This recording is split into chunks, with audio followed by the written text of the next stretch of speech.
ভারতের সাথে বাংলাদেশের কূটনৈতিক বা অন্য রাজনৈতিক যে কোনো সম্পর্ক স্থগিত থাকতে হবে, কোনো রকম সম্পর্ক তৈরি করা যাবে না। বের হওয়া অবস্থায় রিকশায় থাকা অবস্থায় গুলিবিদ্ধ করে তাকে আহত করে দীর্ঘ 6 দিন তিনি তার মৃত্যুর সঙ্গে লড়াই করে তিনি শাহাদাতের মৃত্যু স্বাদ গ্রহণ করেছেন। ইনশাআল্লাহ আমরা এই উসমান হাদির মৃত্যুকেই শপথ করে বলতে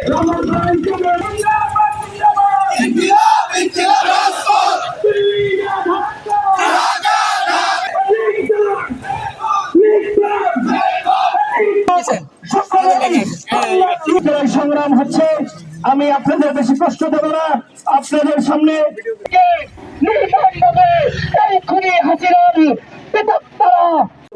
হাদির রক্ত এবং মাওলা জীবনের বিনিময় আমাদের আলামিন আল্লাহ বাংলাদেশকে সার্বিক সমস্ত প্রকার চক্রান্তের হাত থেকে হেফাজত রব্বুল আলামিন আল্লাহ তুমি দরখাস্ত শরীফ উসমান হাদির ইয়া আল্লাহ রব্বুল আলামিন ইয়া আল্লাহ এই আগ্রাসনের বিরুদ্ধে তুমি আমাদের রুখে দাঁড়াবার জন্য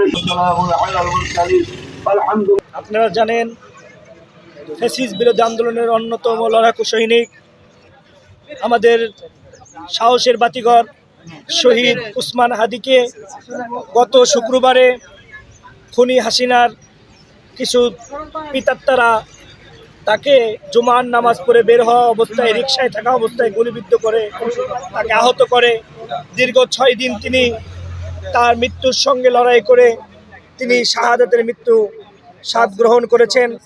ইনশাআল্লাহ আমরা এই উসমান হাদির মৃত্যুকেই শপথ করে বলছি, তার রবের শপথ খেয়ে বলছি ইনশাআল্লাহ আমরা এই খুনের বদলা নেব ইনশাআল্লাহ। আমাদের যদি এরকম জুলাই যোদ্ধাদের লাশ নিতে থাকে আমরাও লাশ নেব, আমরাও ছেড়ে দেব না। কারণ যদি আমাদের নিরাপত্তা না দিতে পারে, আমরা যারা আমাদের নাম ভাঙিয়ে ক্ষমতায় থাকার চেষ্টা করবে তাদেরকেও আমরা ক্ষমতায় থাকতে দেব না। এজন্য বলতে চাই উসমান হাদিকে যারা হত্যা করেছে তাদেরকে দ্রুত গ্রেপ্তার করে বিচারের আওতাধীন আনা হোক। আপনারা জানেন বাংলাদেশে থেকে শরীফ ওসমান হাদি ভাই আধিপত্যবাদীর বিরুদ্ধে সবসময় কথা বলতো। এই আধিপত্যবাদীর বিরুদ্ধে যারাই কথা বলেছে, যারা রাজনীতি করেছে, আমাদের বিরুদ্ধে যে শক্তি আছে, যারা এখনও পর্যন্ত বাংলাদেশ থেকে বাংলাদেশপন্থী রাজনীতি চায় না, তারা ভারতের দালাল বানাতে চায়, ভারতের অঙ্গরাজ্য বানাতে চায়, সেই কুত্তা বাহিনী ওসমান হাদি ভাইকে নির্মমভাবে সন্ত্রাসী কায়দায় হত্যা করেছে।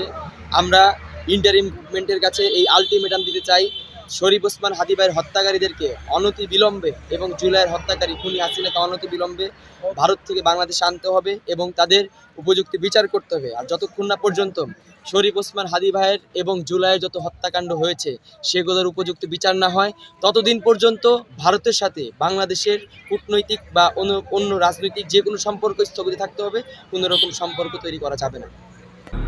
রাজবাড়ী জার্নাল, সারা বিশ্বে রাজবাড়ী।